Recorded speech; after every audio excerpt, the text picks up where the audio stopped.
তো ভোলা থেকে এক আপু প্রশ্ন করেছে, রমজানের মাসিক হলে কি করণীয় ও বর্জনীয়?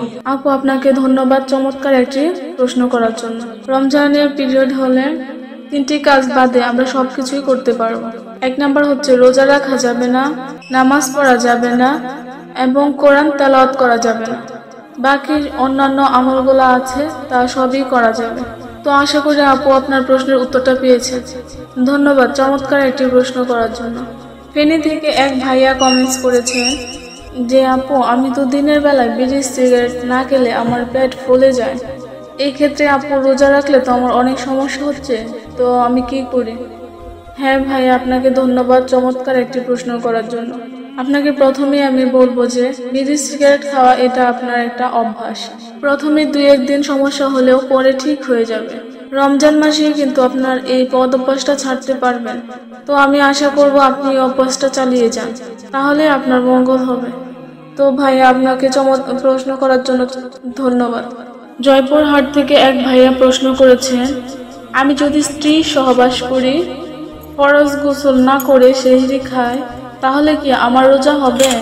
হ্যাঁ ভাইয়া, আপনাকে সুন্দর এই চমৎকার প্রশ্ন করার জন্য অসংখ্য ধন্যবাদ। এ বিষয়ে অনেকের মধ্যে একটা দ্বন্দ্ব থাকে।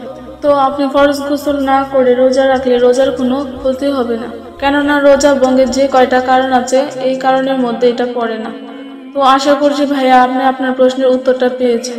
কিন্তু একটা কথা, আপনি পবিত্রতা অর্জন না করে নামাজ পড়তে পারবেন না। তো এই ক্ষেত্রে আপনি যদি পবিত্র হয়ে সিহরি খান, তাহলে আপনি বেশি লাভবান হবেন। জামালপুর থেকে এক ভাইয়া কমেন্টস করেছেন, দিনের বেলায় সহবাস করলে কি লাভ বা ক্ষতি? তো ধন্যবাদ ভাইয়া চমৎকার এই প্রশ্নটি করার জন্য। ভাইয়া আপনি একটি সুন্দর প্রশ্নই করেছেন। দেখেন, এখন তো মাহে রমজান চলতেছে, তো এখন দিনের বেলায় আপনার স্ত্রীর সঙ্গে শারীরিকভাবে কোনো মেলামেশা করতে পারবেন না। হ্যাঁ, আপনি ওনার সঙ্গে বসতে পারবেন, চলতে পারবেন, কিন্তু অন্তরঙ্গ যে সম্পর্কটা আছে তা করতে পারবেন না। যেরকম ধরেন শুকনো কিস করলেও যদি আপনার কোনো সমস্যা না হয়, তাহলে আপনি সেটা করতে পারবেন। যদি আপনার কিস করার ফলে কোনো প্রকার সমস্যা হয়ে যায়, তাহলে আপনি এটা থেকে বিরত থাকবেন। এটা সম্পূর্ণ আপনি নিজেকে কন্ট্রোল করার উপর নির্ভর করছে। তবে রোজা ছাড়া দিনের বেলা বা দুপুরের সময় স্ত্রীর সঙ্গে সহবাস করলে মূলত 2টি লাভ হবে, কিন্তু সেই ক্ষেত্রে লক্ষ্য রাখতে হবে আপনার স্ত্রী স্বাভাবিক অবস্থায় আছে কিনা। যেরকম ধরেন মাসিক অবস্থা থাকলে আপনি সেটা করতে পারবেন না, বা আপনার স্ত্রী যদি গর্ভ অবস্থায় থাকে বা বেশি সমস্যায় থাকে, তাহলে আপনি এটা করবেন না। অথবা বাচ্চা প্রসবের পরবর্তী সময়ে এটা করতে পারবেন না, অথবা আপনার স্বাভাবিক অবস্থায় থাকলে আপনি এটা করতে পারবেন। তো যে 2টি লাভ হচ্ছে আমি এখন সেটি বলছি। 1 নাম্বার লাভ হচ্ছে, একটি হচ্ছে শারীরিক উপকার, আর এটি হচ্ছে আপনার চাহিদা মিলবে। অর্থাৎ দুপুরবেলায় যদি আপনার স্ত্রীর সঙ্গে সহবাস করেন, আপনার শারীরিক অবস্থা ভালোই হবে। 2 নাম্বার হচ্ছে আপনার যে শারীরিক চাহিদা থাকে বা যে চাহিদা থাকে সেটিও ফিল আপ হবে। দেখেন, এই কাজটা যদি আপনার স্ত্রী ছাড়া অন্য কারোর সঙ্গে করতেন, তাহলে কিন্তু আপনার অনেক পাপ হতো। তো আশা করি আপনি এই জিনিসটি বুঝতে পেরেছেন। তো আপনাকে আবারও ধন্যবাদ এই চমৎকার প্রশ্নটি করার জন্য। মুন্সিগঞ্জ থেকে এক ভাইয়া প্রশ্ন করেছেন, রোজা রেখে আমি কি আমার স্ত্রীর পাশে শুয়ে থাকতে পারবো? হ্যাঁ ভাইয়া, আপনাকে ধন্যবাদ এই সুন্দর এবং চমৎকার প্রশ্নটি করার জন্য। হ্যাঁ, আপনি দিনের বেলায় আপনার স্ত্রীর সঙ্গে শুয়ে থাকতে পারবেন, ধরাধরিও করতে পারবেন, জড়াজড়িও করতে পারবেন। সেই ক্ষেত্রে আপনি যদি নিজেকে নিয়ন্ত্রণে রাখতে পারেন, আপনার যদি বিট না হয়, তাহলে আপনার রোজা ভাঙবে না, অথবা আপনি দিনের বেলাও এগুলা করতে পারবেন। তো ভাই আপনাকে ধন্যবাদ একটি সুন্দর প্রশ্ন করার জন্য। আমার প্রিয় মা ও বোনেরা, আমার চ্যানেলে আপনারা অনেক সুন্দর সুন্দর কমেন্টস করেন, এর জন্য আপনাদেরকে আমার পক্ষ থেকে এবং চ্যানেলের পক্ষ থেকে অসংখ্য অসংখ্য ধন্যবাদ। বিসমিল্লাহির রহমানির রহিম। আসসালামু আলাইকুম ওয়া রাহমাতুল্লাহি ওয়া বারাকাতুহু। প্রিয় পর্দার আড়ালের মা ও বোনেরা, আশা করি আল্লাহর অশেষ মেহেরবানি ও দয়ার আপনারা প্রত্যেকেই ভালো আছেন।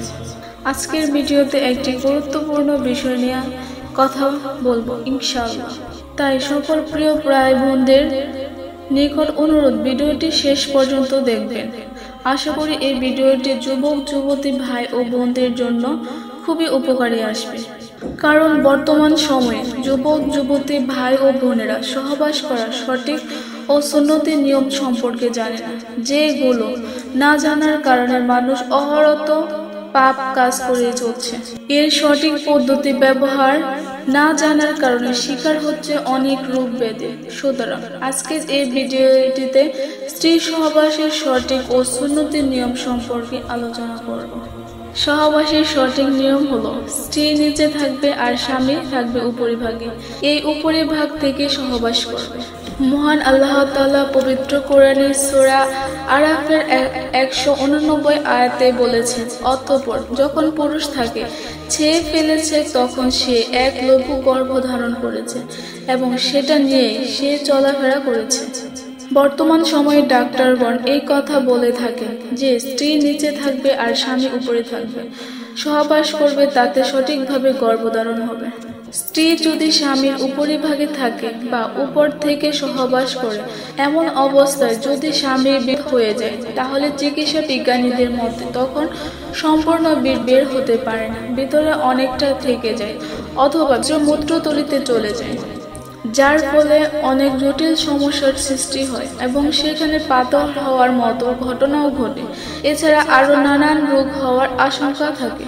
তাহলে চলুন এবার জেনে নেই সহবাসের সুন্নতি নিয়মগুলো কি কি।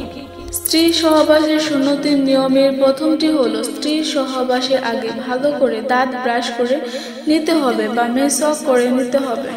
2 নম্বর হলো, সহবাসের আগে স্বামীকেও ভালোভাবে দাঁত ব্রাশ এবং মেসওয়াক করে নিতে হবে। বর্তমানে অনেক যুবক সিগারেট বা কোনো বদ নেশার সঙ্গে যুক্ত, তাই এভাবে স্ত্রীর কাছে যাওয়া ঠিক না।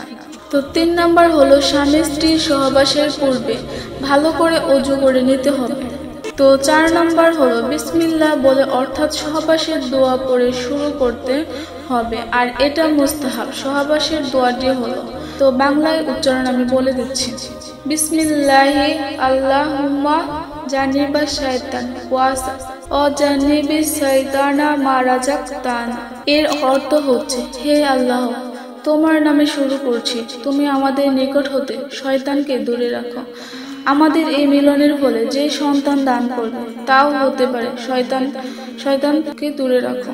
তো 5 নম্বরে হলো, স্বামী স্ত্রী একে অপরের সুগন্ধি জাতীয় জিনিস বা আতর লাগিয়ে নেবে। তো 6 নম্বর হলো, সহবাসের সময় কেবলামুখী হয়ে সহবাস করবে না।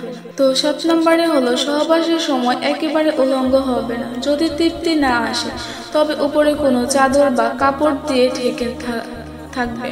তো 8 নাম্বার হলো, বীর্যপাত হয়ে গেলে সাথে সাথে স্ত্রীর উপর দিকে নেমে পড়বে না, বরং কিছুটা সময় তার উপরে শুয়ে থাকবে। আবার পুরো শরীরের বড় স্ত্রীর উপরে দেবে না, যাতে করে সঙ্গিনীর কষ্ট হয়, এটা খেয়াল রাখতে হবে।